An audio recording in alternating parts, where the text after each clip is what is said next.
देखिले जो सहजीवी पोषण रे देखिले जे उभय लाभ होची कार होची हमरो भी लाभ होची आ हम अंतर्नळी रे थिबा इस्टेरिया कोलाई रो मध्य लाभ होची तार कोन लाभ होची से हम शरीर खाद्य निर्माण होची हमरो कोन लाभ होची विटामिन B12 देउची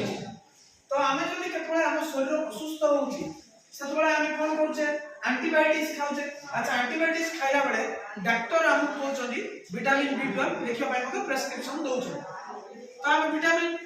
B12 खाउछे किंतु आमे जानि जे ता कारण काहे कि खाउछे केही जानि किंतु खाउछे समस्त भावछन दुर्बल होइबा से ता कहछे ना एंटीबायोटिक्स जेतबे खाइबा सेतबे कोन हुए ना से हमर जो अदर के जो जे रोग सृष्टि करथुला से जीवाणु को मारिबा सहित